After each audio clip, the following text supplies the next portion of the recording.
Olá, gente, tudo bem?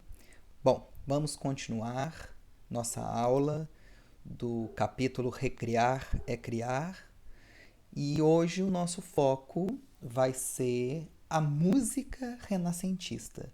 Lembrando que na aula anterior nós falamos um pouquinho do teatro dentro do contexto renascentista e agora nós vamos falar um pouquinho do da música neste contexto. E aí nós vamos perceber que múltiplas possibilidades na música renascentista. Por quê? Nós vamos ter compositores que passam a criar múltiplas sonoridades, com novas combinações, mais ricas e agradáveis para os sentidos, bem diferente do que era na idade medieval.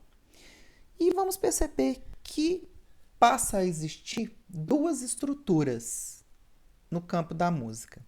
As dissonâncias, que seria a combinação de sons que causam uma impressão desagradável. O que era isso? A dissonância, gente, era ligada às propriedades físicas das ondas geradas por esses sons. O que acontece? Esses sons entram em choque um com o outro, causando uma sensação estranha para aquela pessoa que está ouvindo. Na verdade, essas propriedades físicas, que a gente chama de dissonância, geram uma tensão. A gente tem a impressão de que parece que algo não está resolvido quando a gente está escutando a música. Sabe? Parece que a música não acabou, parece que não tem uma resolução. Soa de forma estranha aos nossos ouvidos. E, e aí nós vamos ter uma outra estrutura chamada de consonância, que é completamente ao contrário. É o oposto. Né? A consonância complementa essa dissonância. Ou seja, ela não traz uma sensação desagradável e funciona como um complemento dessa dissonância. Né? Se vocês quiserem ver o exemplo, vocês podem ouvir algumas músicas de um italiano chamado Giovanni Palestrina, que é bem interessante. Algumas composições que ele faz e que nós vamos perceber essas estruturas, ok? Bem, continuando, nós vamos ter a música instrumental. A presença da impressão de partituras para poder para poder transmitir a música na época. Muitas pessoas, gente, passaram a aprender a ler partitura comprando livros. Livros que tinham essas partituras.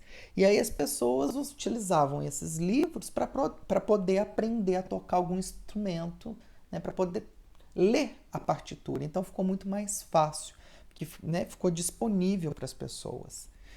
E aí, dentro desse contexto, nós vamos ter também o surgimento dos primeiros conjuntos musicais. Esses conjuntos eram organizados por instrumentos da mesma família e com timbres parecidos, chamado consortes. E o que seria isso? No Renascimento, nós vamos ter o surgimento das famílias instrumentais. Diversos instrumentos de famílias diferentes, com timbres diferentes, como, por exemplo, numa orquestra. Né? Nós vamos ter os instrumentos de sopro, aí nós temos flauta, flautim, trompete, fagote, tuba baixo. Aí depois nós vamos ter instrumentos de corda. A gente pode dar o exemplo do violoncelo, viola, violino.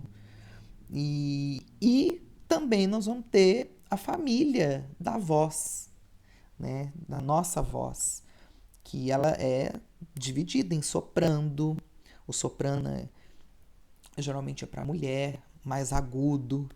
Nós temos o contralto, que no caso é a mulher que que vai cantar com uma voz mais grave. Aí nós temos, né, no caso dos homens, o tenor, que é aquele que vai mais no agudo, o, bari, o barítono, que é mediano, e nós vamos ter o baixo, que é aquele homem que, né, que canta com a voz mais grave, né, quase que a gente não escuta, de tamanho peso, né, tamanho é forte, não é que é forte, é grave, é um som muito grave, certo? Brincadeirinha, tô fazendo aqui só para dar uma descontraída. Então nós temos essa questão do nome, família, dada aos instrumentos musicais, foi muito importante na época do Renascimento, ok? Pessoal, no Renascimento não só o teatro era importante, assim como nós vimos também a música, mas a dança também se configurou uma linguagem artística muito presente no Renascimento.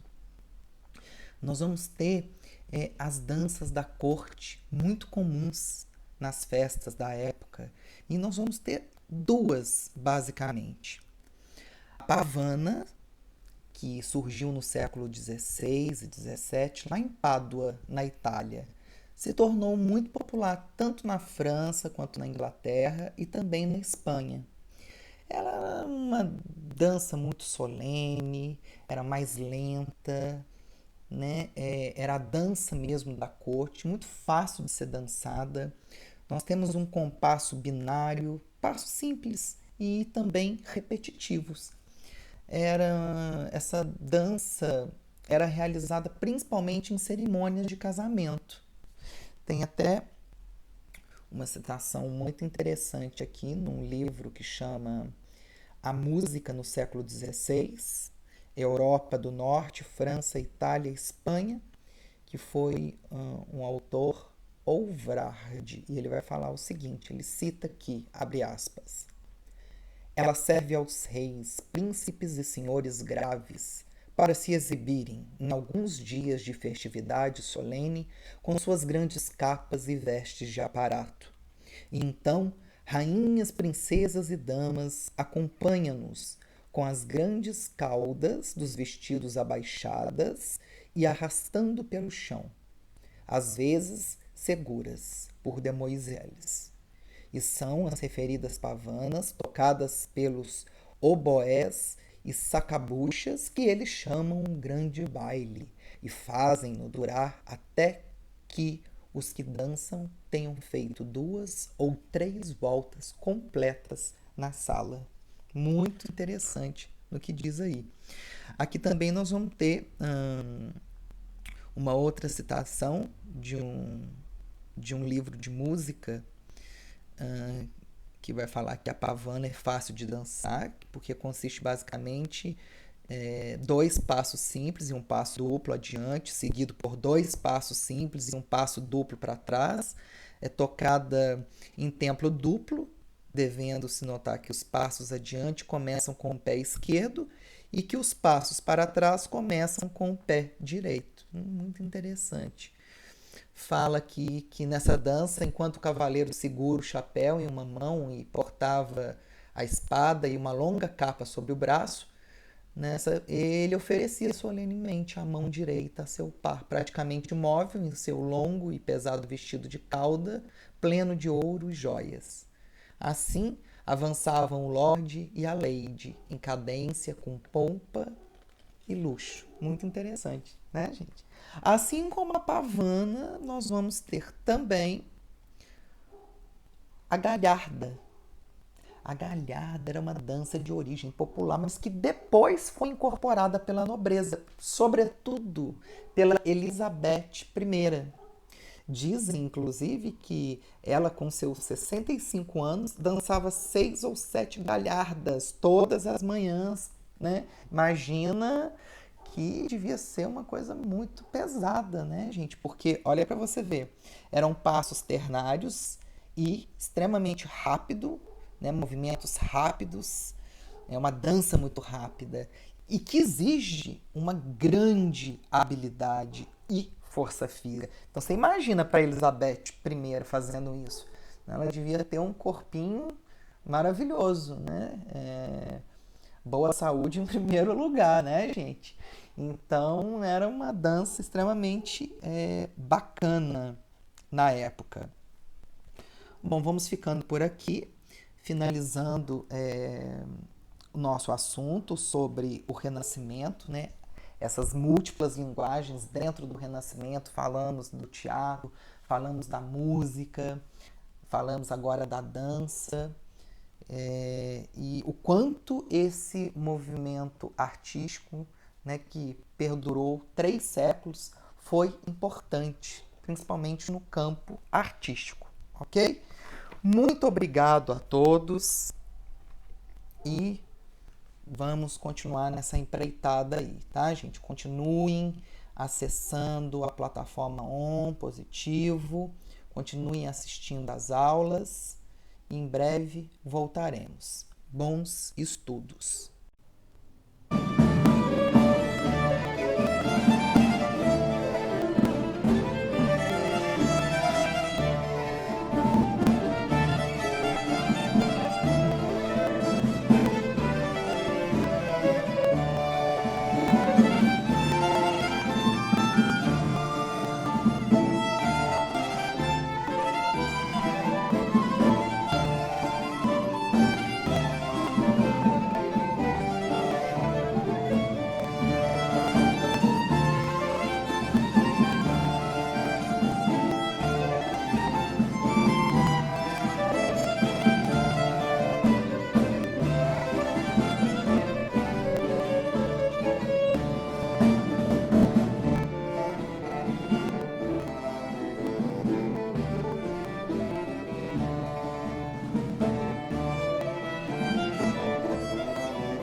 may I see you in private?